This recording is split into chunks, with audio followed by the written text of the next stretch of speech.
VSOP, hiphopandwrestling.com. How you doing? Last night we saw the 30th anniversary of Monday Night Raw, and we started off with a bang with the Bloodline, the best storyline in wrestling. And tonight's segment was all about the trial of Sami Zayn. The Tribal Chief has a big championship match with Kevin Owens this Saturday at the Royal Rumble. And right now, Sami Zayn is starting to become a little bit of a distraction. It's time for us to handle some family business in the ring. While the Bloodline makes their way to the ring, we get reminded of how Kevin Owens put Roman Reigns through a table last Friday on SmackDown. Although Sami Zayn has no idea what his fate is going to be, he still represents the Bloodline and throws his one in the sky as well. Sami Zayn looks a little nervous. Paul Heyman acknowledges the ECW chants coming from the live Philadelphia crowd. And then he says, but ECW is dead and so should be Sami Zayn. Paul Heyman has been building a case against Sami Zayn for a while now, and he pulls up some video footage as the prosecutor with Exhibit A through D.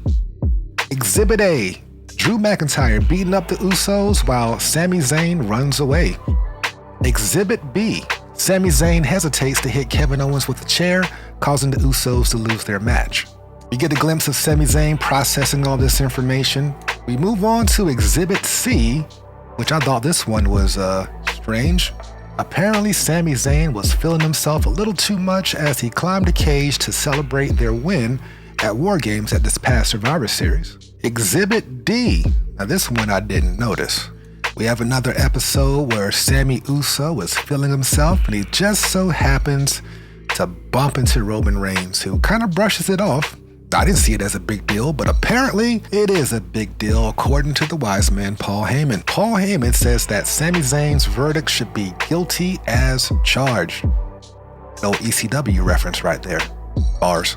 Sami Zayn stands up to give his defense, and he points out how fake Paul Heyman has been over the past few months and how he can't believe that he's sitting here up on trial after all the things that he's done for this family.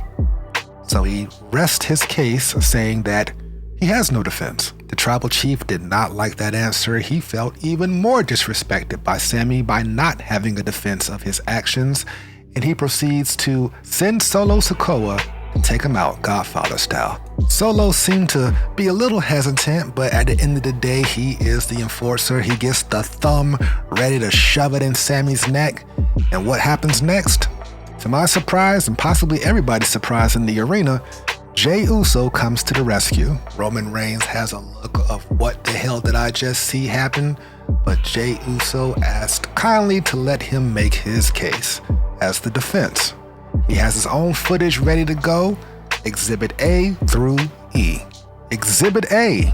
Sami Zayn causes a distraction from the production truck that allows the Usos to get a victory on SmackDown. Exhibit B.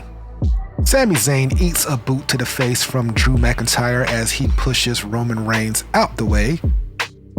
Exhibit C. Sami takes a chair to the back trying to save Solo Sikoa from getting smashed. Exhibit D. Sami Zayn holds on to Sheamus's leg to help the Usos get a victory over the Brawling Brutes. And Exhibit E. Kevin Owens almost gets the win at War Games over Roman Reigns, but Sami breaks the count, hits him in the nuts, and then gives him a haluva kick to let Jey Uso get the victory, and the Bloodline wins War Games. By the way, speaking of War Games, make sure you check out my Bloodline United video where I recap the War Games match. And of course, if you like this content, hit that like button and that subscribe button because that helps me grow. I appreciate you. Back to the show. The Tribal Chief cannot deny the footage that he just saw, but he still has a look of disgust on his face. Jey Uso admits how he used to not trust Sami, but now he looks at him like a brother. The Tribal Chief decides that Sami's verdict is not guilty, but not guilty for now. Let's make sure that business gets handled on Saturday at the Royal Rumble in his championship match against Kevin Owens, and then they'll reassess the situation. But until then, he doesn't want to see Sami, and he doesn't want to look at him until this Saturday. As the Tribal Chief leaves the ring, the Usos give Sami a warm embrace. And this, I tell you, is the best storyline in wrestling right now. Just when you think that it's going to come to an end. They continue to keep us guessing. Now it's kind of like, you ever seen Reservoir Dogs? Go watch that movie. That's similar to how Jay is going to bat for Sami at this moment. But we all know at some point, Sami got to get his ass whooped. I'm just interested to see how that's going to all turn out. But let's forget about that for now because there's still a championship tag team match that needs to happen. Let's talk about that. Here comes Damian Priest, Rhea Ripley, Finn Balor, and Gangster Dominic Mysterio. Words cannot express how much I love this heel Dominic character. He got the tattoo tear, he did some hard time. He got it out the mud, he's in these streets, he is active. He is with the shits. He got mommy whispering in his ear. The match itself was really good and entertaining.